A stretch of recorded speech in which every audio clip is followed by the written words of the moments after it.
गायत्री चित्रावली भाग 8। उद्धारकर्त्री माता।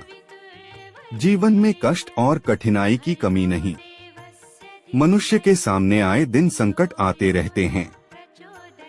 इनमें से कई बाधाएं तो इतनी विकट होती है कि उनसे छूटना दुस्तर मालूम देता है। मनुष्य जब अपनी तुच्छ सामर्थ्य और परिस्थिति की भयंकरता की तुलना करता है तो उसकी हिम्मत टूट जाती है। आंखों के सामने निराशापूर्ण अंधकार दिखाई पड़ता है। संसार में अपना सहायक भी नहीं दिखता और उस भयंकर परिस्थिति के टलने की सूरत नहीं दिखती। ऐसी परिस्थिति में यदि कोई व्यक्ति सच्चे हृदय से माता की पुकार करता है तो ग्राह से गज को बचाने के लिए नंगे पैर भागने वाले भगवान की तरह माता सहायता को आती है।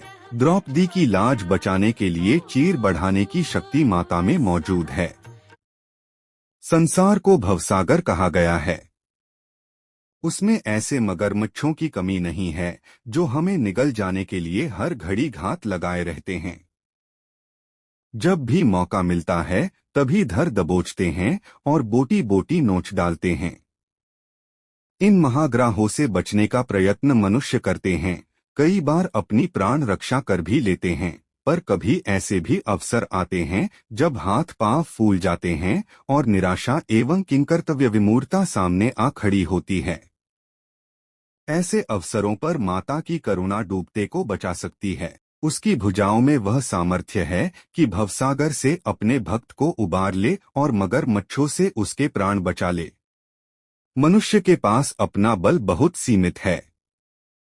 उससे वह बहुत थोड़े काम कर सकता है और बहुत थोड़ी सफलता पा सकता है, परंतु जब गायत्री महाशक्ति का बल उसे प्राप्त हो जाता है तो लंका को राम की सहायता से फतह करने वाले वानरों की तरह उसका साहस और बल बहुत बढ़ जाता है एवं दुस्तर कठिनाई स्वल्प प्रयत्न से ही सरल बन जाती है।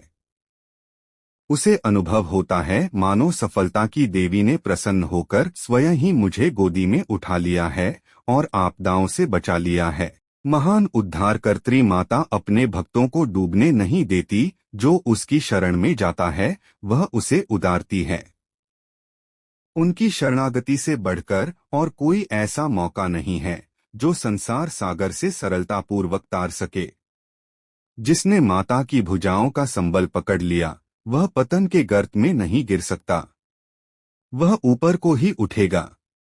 तो इसी प्रकार की जानकारी प्राप्त करने के लिए हमारे चैनल को लाइक और शेयर करना न भूलें। मिलते हैं गायत्री चित्रावली के अगले भाग में।